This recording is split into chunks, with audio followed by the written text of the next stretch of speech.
The following is a class on the Bhagavad Gita, as it is, 6th chapter, text number 13 through 15, given by His Divine Grace, A.C. Bhaktivedanta Swami Prabhupada, recorded in February of 1969 in Los Angeles. Hare Krishna. Sankhya Yoga is the Ashtanga Yoga. This sitting posture and meditation, this is called Sankhya Yoga. And Jnana Yoga means through philosophical process, by analytical process, what is Brahma and what is not Brahma. Niti Niti. That is Jnana Yoga. Just like Vedanta Sutra, the Jnana Yoga. You study Vedanta Sutra, they say, Janmadasya Jataha, they give one hint quotes that the Supreme Brahma, absolute truth is that from whom everything is emanated. Now we try to understand what must be that. That is explained in the Srimad Bhagavatam.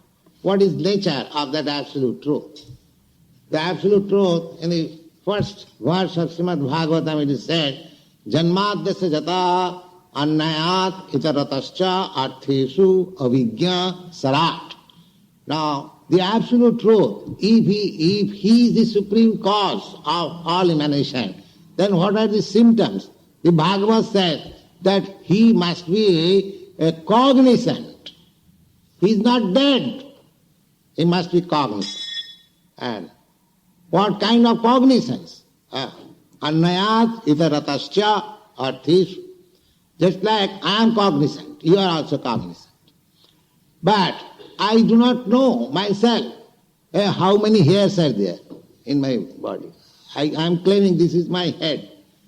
But if I ask anybody, do you know how many hairs you have got in your body? That kind of knowledge is not knowledge. But the Supreme, Bhagavad says that he knows everything, directly and indirectly. I know I am eating, but I do not know how my eating process is helping my circulation of blood, how it is being transformed, how it is working, how it is going through the veins. I do not know anything. But God must be He who knows everything, every corner of His creation, what is going on, He must know. Therefore, the Bhagavad explains that supreme truth, from whom everything is emanated, he must be supremely cognizant. Cognizant. Avijñā. Avijñā means cognizant. That you may question, then if he is so powerful, wise and cognizant, he must have learnt it from similar. No. He says that if he learns knowledge from somebody else, then he is not learned. Sarat. Automatically. He is self-independent. This is a Jnana Yoga. The study, what is the nature, by just analyze what should be the nature of the Supreme from whom everything is emanated. That is explained in the Srimad Bhagavatam. Therefore, Srimad Bhagavatam is the supreme Jnana Yoga and Bhakti Yoga combined.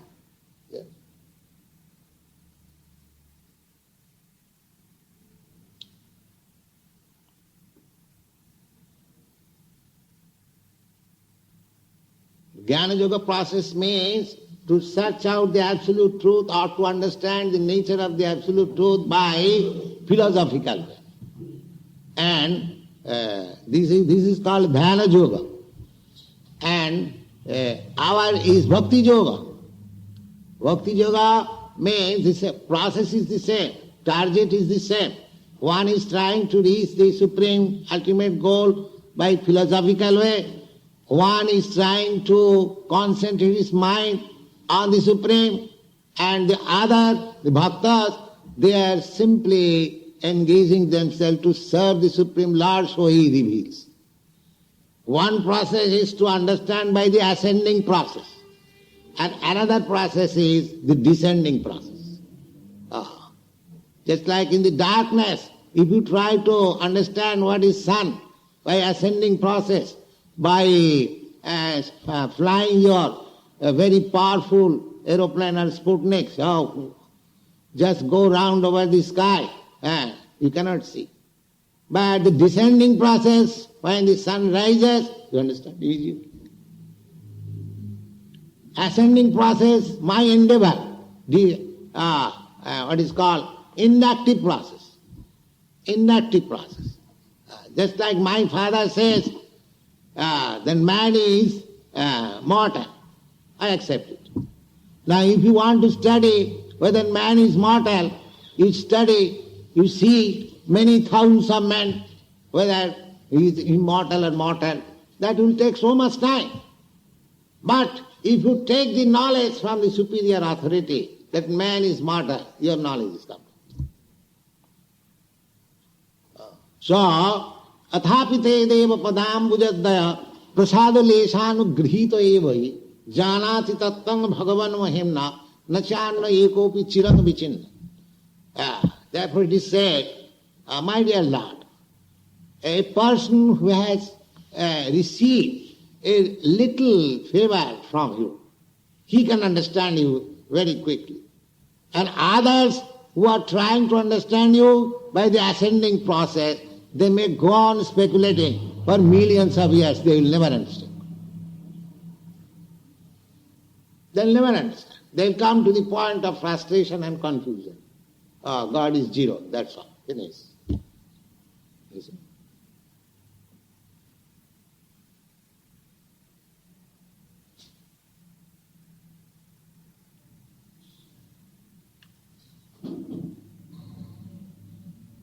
If God is zero, then how from zero so many, figures coming out? God is zero. Then Bhagavad says there, Vedanta says, Janmadasya. Everything is generated from the Supreme. Now we have to study how it is generated. That is also explained. What is the way, what is the process, how to know it. This is Vedanta Sutra. The Vedanta means the ultimate knowledge. Veda means knowledge. And Anta means ultimate. So Vedanta means the ultimate knowledge. The ultimate knowledge is the Supreme Law.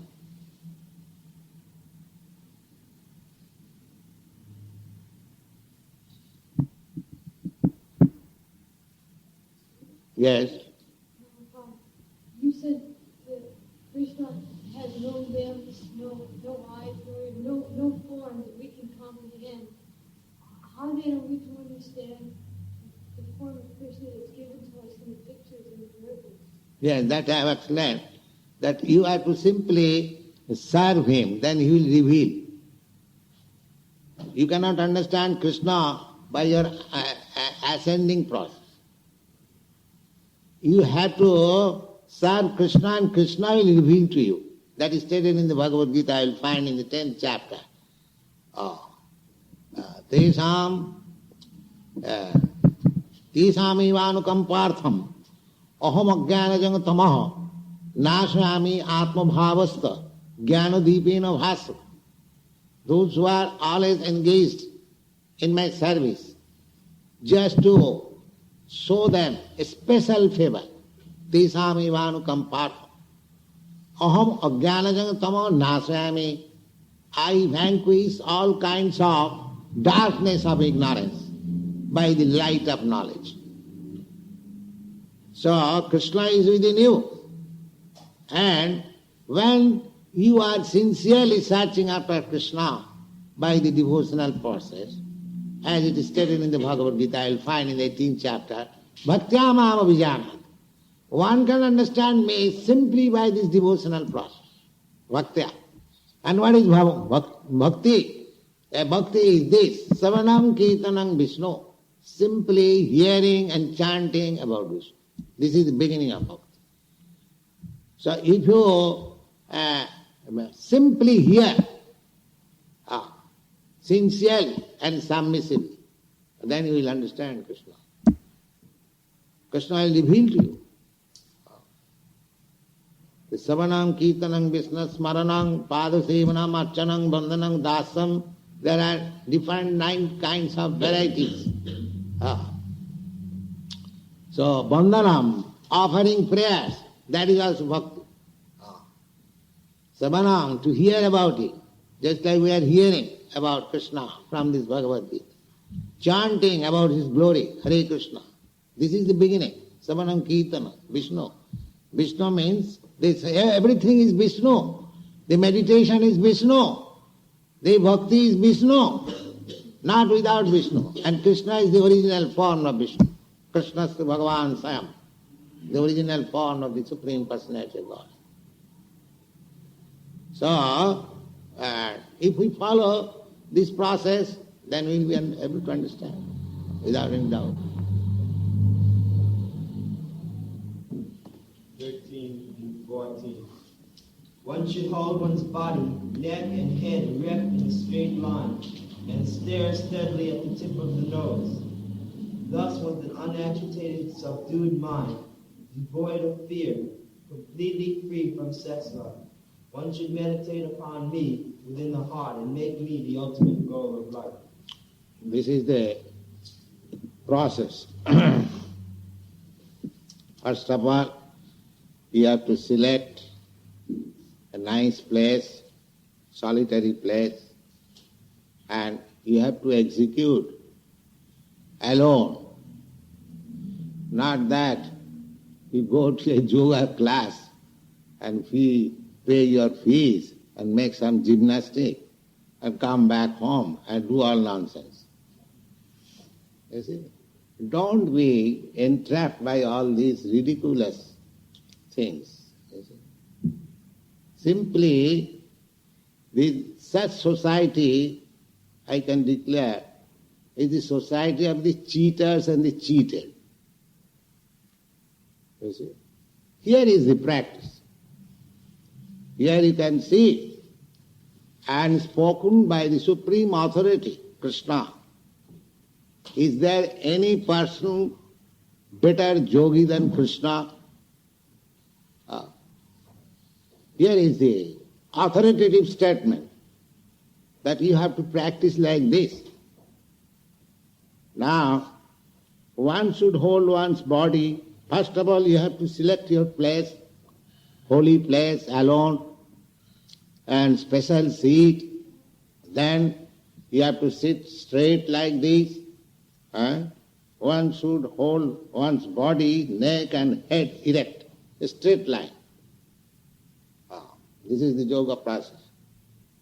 These things help to concentrate the mind. That's all.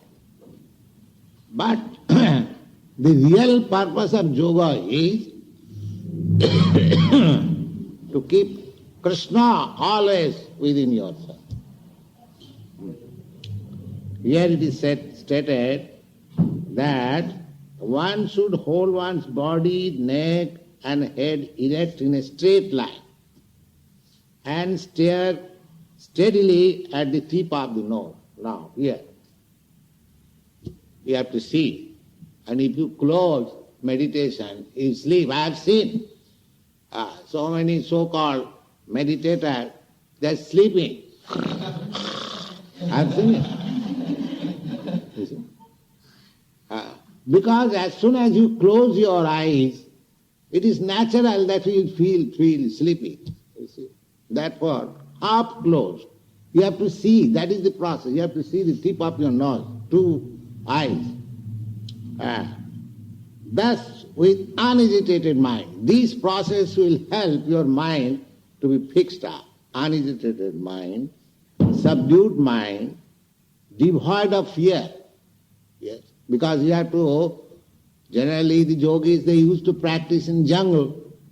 And if he's thinking, oh, some tiger is coming or not, or what is that? Or some snake is coming. Because you have to sit down alone in a jungle. You see, there are so many animals, tigers and deers and snakes. So, therefore it is specially stated, devoid of fear. The skin of deer is specially used in yogasana because it has got some medical effect that snakes do not come. If you sit down on that particular skin, the snakes and reptiles will not come there. That is the purpose. It will not be disturbed. Devoid of fear, completely free from sex life. You see, if you indulge in sex life, you cannot fix up your mind in anything. That is the effect of brahmachari life. If you remain brahmachari without sex life, then you can be determined. Just like you have seen a practical example of Mahatma Gandhi in India. Now, he started a movement, non-violent, non-cooperation. The moment the fight was declared against the powerful British Empire, just see. And he determined that I shall fight with the Britishers non-violent, without any weapon, because India was dependent, there was no weapon. And several times it was attempted by armed revolution. But these Britishers are more powerful, they cut down. So Gandhi, he invented this method that I shall fight with the Britishers, even they become violent, I shall not become violent, so I shall get world sympathy. And so this was his plan. He was a great statesman. But his determination was so fixed up because he was a brahmachari. From at the age of 36 years, he gave up. He had his wife, but he gave up his sex life. He was a family man, he had children, he had his wife, but from the age of 36, young man, a 36-year-old, he gave up sex life with his wife. That made him so determined that I shall drive away these Britishers from the land of India, and he did it. You see? And he actually did it. So, controlling the sex life, to refrain from sex life is so powerful. Even if you don't do anything, if you simply restrain your sex life, you become a very powerful man. People do not know the secret. So, anything you do, if you want to do it with determination, you have to stop sex life. That is the secret. So any process, take Vedic process. Either you take yoga process or bhakti process or jnana process, in no process sex indulgence is allowed. No. Sex indulgence is only allowed family life just to beget very nice children. That's all. Sex life is not for sense enjoyment. Although there is enjoyment by nature, unless there is enjoyment, why one should take responsibility of family life? That is the secret of nature's gift. But we should not take advantage of it. These are the secrets of life. You can take it. These are the secrets of life. So yoga practice, such a nice thing. If you indulge in sex life, this is simply nonsense. Simply nonsense. And if anyone says that you go on with your sex life as much as you like, at the same time you become a yogi, simply pay my fees, I give you some miracle mantra. These are all nonsense. They are all nonsense. But we want to be cheated. We want to be cheated. We want something sublime, very cheap. That means we want to be cheated. If you want very nice thing, you must pay for it. No, I shall go to a store. Sir, I can pay you 10 cents. You give me the best thing. How can you expect by 10 cents? If you want to purchase some value, if you want to purchase gold, then you have to pay for it. Similarly, if you want perfection in yoga practice, then you have to pay for it like this. Don't make it childish affair. That is the instruction of Bhagavad Gita. If you make it childish affair, then you will be cheated. And so many cheaters are ready to cheat you and take your money and go out. That's all. Here is the statement, authoritative statement. Free from sex life. One should meditate upon me. And ultimately, where is the meditation? Not in void. Just on Vishnu, this Vishnu form. That is Sankhya Yoga. This Sankhya Yoga was first practiced by Kapila Dev. He is an incarnation of God, Krishna. So this is the secret of yoga, that these, process of sitting and seeing the tip of your nose and sitting straight, all these, means will help you to concentrate your mind on the Vishnu form or Krishna. One should meditate upon me. This meditation means meditation on Krishna. So here in this Krishna consciousness movement, it is directly, simply on Krishna. There is nothing. Therefore, nobody is better meditator than these boys. They are simply concentrating on Krishna. Their whole business is Krishna. They are working in the garden, digging the earth. There will be nice rose we shall offer to Krishna. Meditation. Practical meditation. I shall grow rose and it will be offered to Krishna. Even in the digging there is meditation. You see? They are preparing nice food stuff. It will be eaten by Krishna. So in cooking there is meditation. You see? And what to speak of chanting and dancing. So they are meditating 24 hours in Krishna. Perfect yogi. Let anyone come and challenge. These boys are perfect yogi. We are teaching perfect yoga system, not whimsically on the authority of Bhagavad Gita. We have not manufactured anything by concoction. But here is the step. You see? Simply to concentrate your mind on Krishna or Vishnu. And their activities have been so molded that they cannot think of Krishna, cannot think but Krishna, Krishna, Krishna. So they have to meditate. Think upon me within the heart and make me the ultimate goal of life. That Krishna is the ultimate goal of life. They are preparing for themselves for being transferred to the Krishna law. So here is the perfect yoga. Perfect yoga they are practicing. Verse 15.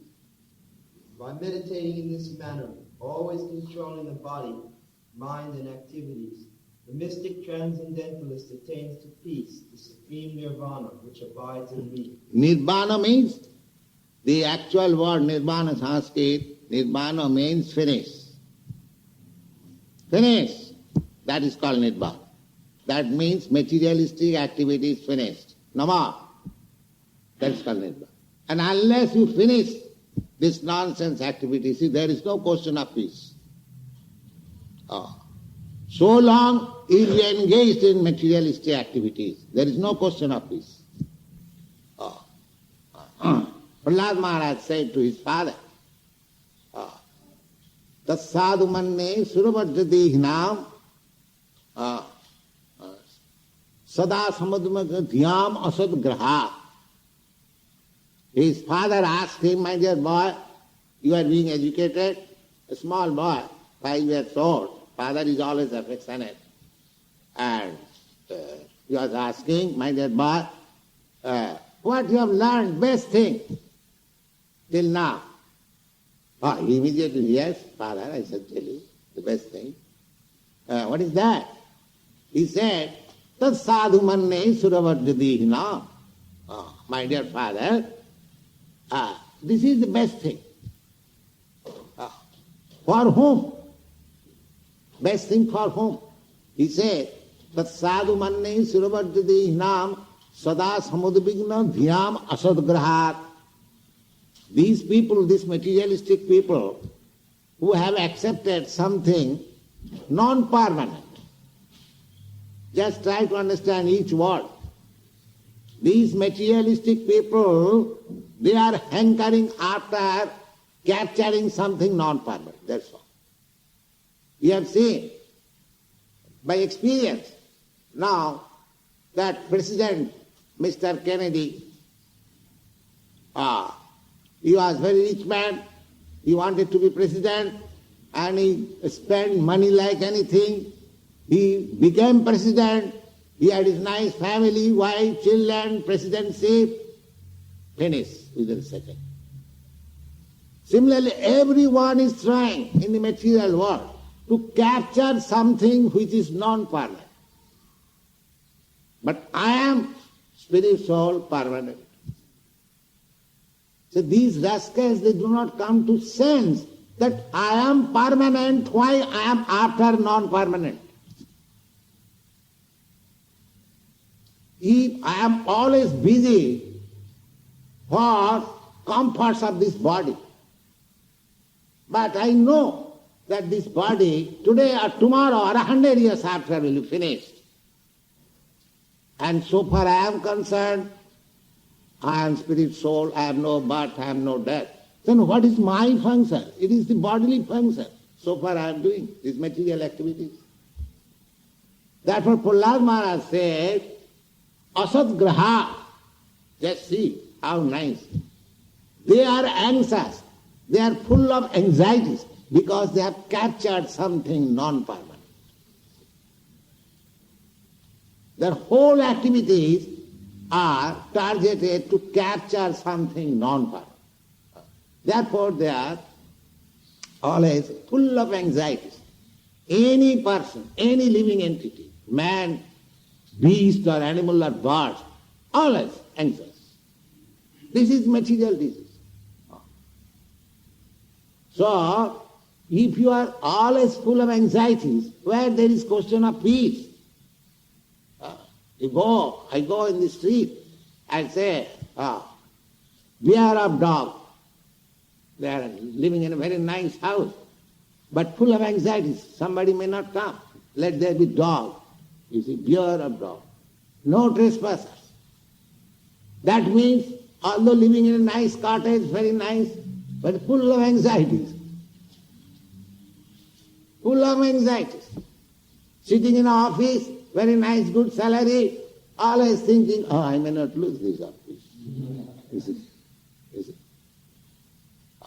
American nation, very rich nation, very good defense force, everything, always anxious. These Vietnamese may not come here. So who is free from anxiety? Therefore, the conclusion is, if you want peace without anxieties, then you have to come to the Krishna consciousness. There is no other alternative. It is practical. Let's try to understand. Therefore, here it is said, by meditating in this manner, by meditating upon me, Krishna, always controlling the body. The first control is tongue, and the next control is the genital. Then you control everything. You give your tongue engagement for chanting and eating Krishna Prasad. It is control. Finished. And as soon as your tongue is controlled, immediately your stomach is controlled, immediately next your genital is controlled. Simple thing. Controlling the body. Mind. Mind being fixed up Krishna, no other engagement. Control. Activities, always doing Krishna's work. Gardening, typing, cooking, working, everything for Krishna. Activities. The mystic transcendentalists, them, immediately they become mystic transcendently, attains to peace, the supreme nirvana which abides in me. It is only in Krishna. You cannot find out things outside Krishna activities, outside Krishna consciousness. That is not possible. Go on. Report. The ultimate goal in practicing yoga is now clearly explained. Now clearly explained. What is the purpose of yoga? They are very much proud of becoming yogi and attending yoga society and this and that, meditation. But here is the yoga practice. Clearly explained. Yoga practice is not meant for attaining any kind of material facility. It is to enable the cessation of all material existence. So long, you will require some material facilities. You will get material facilities, but that is not solution of the problems of your life. Material facilities, I think, you American boys and girls, you have got material facilities better than any other nation, at least better than India. That I can say by my experience. And I have traveled so many countries, in Japan also I have seen, but still you are better positioned. But do you think you have attained peace? Can any one of you say, yes, I am completely in peace? Then why the youngsters are so much frustrated and confused? So long we shall utilize this yoga practice, this practice for some material facilities, there is no question of peace. Yoga practice should be performed to understand Krishna, that's or to make your lost relationship with Krishna re-established. That is yoga practice. Go on. One who seeks an improvement in health or aspires after material... Generally this yoga practice goes on in the name of improving health.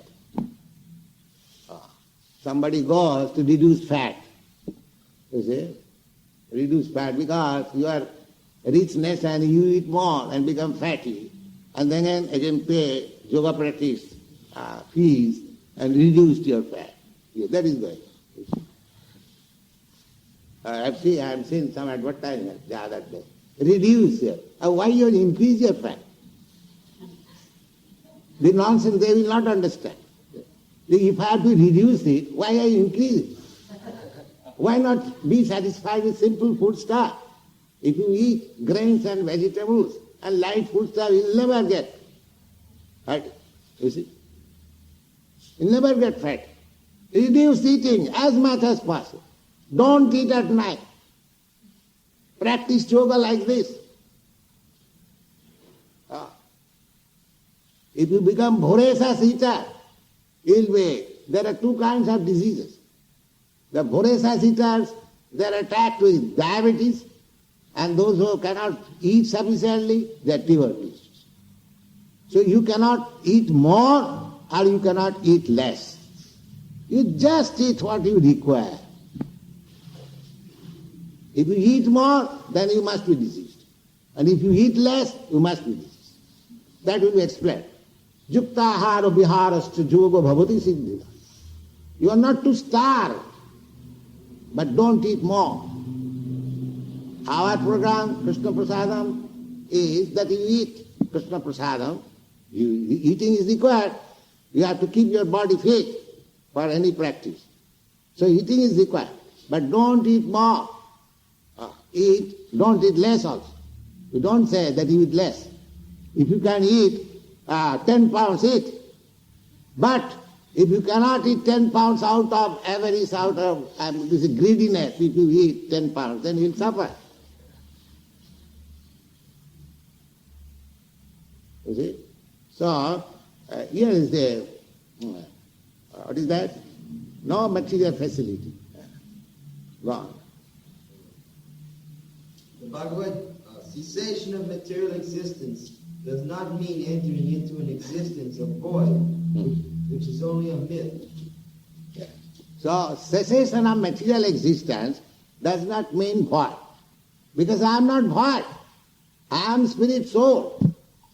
If I was void, how my development of this body has taken place? I am not void, I am the seed. Just like you sow a seed on the ground, it grows into large tree or plant. Similarly, the seed is given by the father in the womb of the mother, and it grows like a tree. And this body is there. Where is voidness? Aham bija pada pita. In the 14th chapter you will see that originally the seed was given by Krishna in the womb of this material nature, and so many living entities are coming out. You cannot argue against it, because actually the generation is the same process as in our practical life. We see the father gives the seed in the womb of the mother, and the mother, nourishes the child to grow boy. So there is no question of void. If the seed would have been void, how this nice body has developed? So, Nirvana means not to accept any more material body. Don't try to make it void. That is another nonsense. Void, you are not void. Void means to make void this material body. This full of miserable conditional body. Just try to grow your spiritual body. That is possible. Jadgatyana nivattanti tadhyama paramangama. These things are there. So, we have to become very intelligent to understand what is the problem of life, how should we use this valuable human form of life. Unfortunately, this education is practically nil all over the world. Perhaps this is the only institution who is presenting the actual problems of life and actual value of life. This Krishna consciousness movement. God.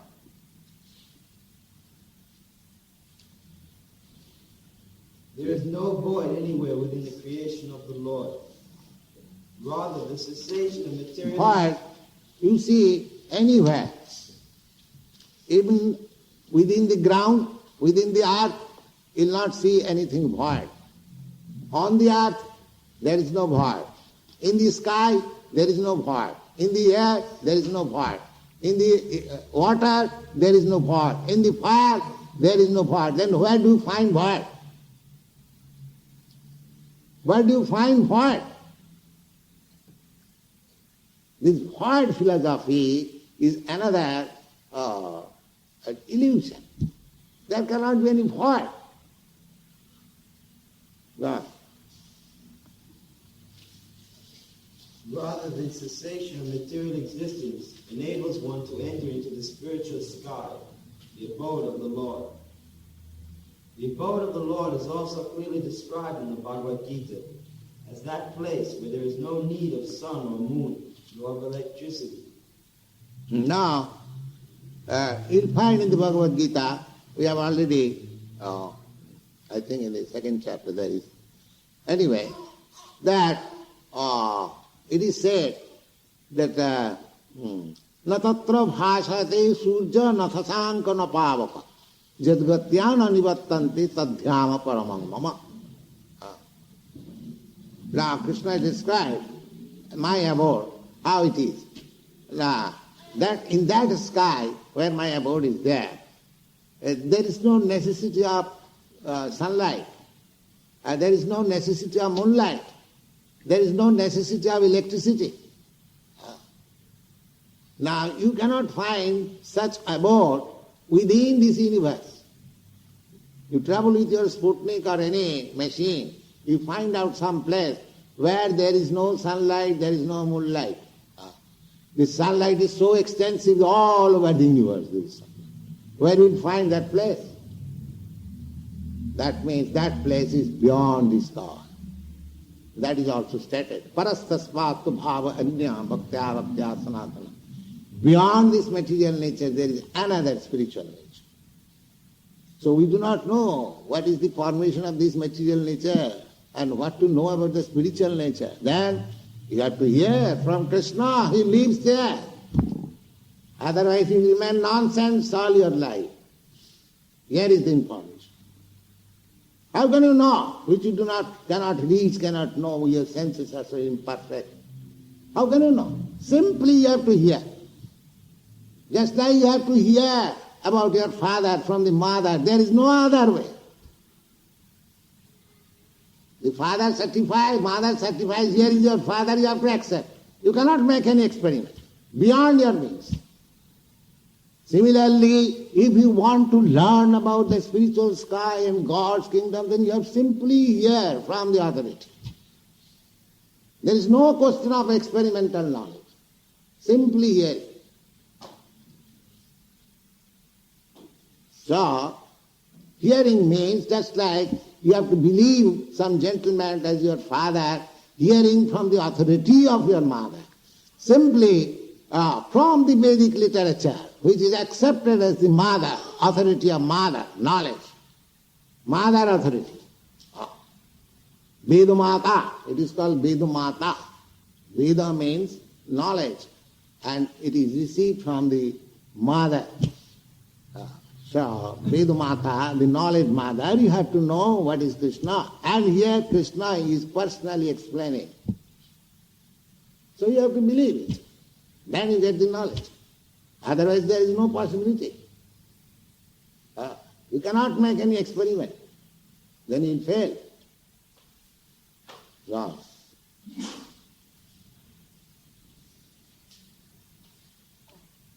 all the planets in the spiritual kingdom are self-illuminated like the sun, this material sky. Because here, this planet, this earthly planet, is not illuminating. Therefore he acquired the illumination by the sun, by electricity, by moon. But there the planet, the Krishna is self-effulgent. His planet is also self. One example is this sun. Sun is the self-illuminating planet. If in the material world there is possibility of this illuminating planet, what to speak of the spiritual world?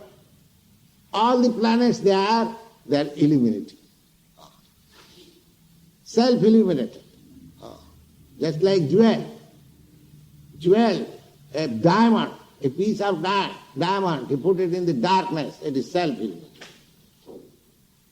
There is no question of illumination to show, here is the diamond. It is self-illuminated. Even in this material world you find.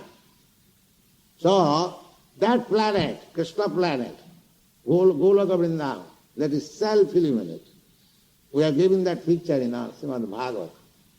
Self-effulgent.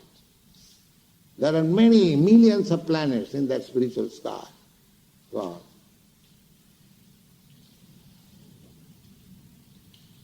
The kingdom of God is everywhere, but the spiritual sky and the planets thereof are called Param Dhamma, or superior abode. Yes. This material world is also God's creation. This is also God's kingdom. But because we have forgotten God, we have made God is dead, therefore it has become hell. But if you accept God, it becomes spiritual world automatically.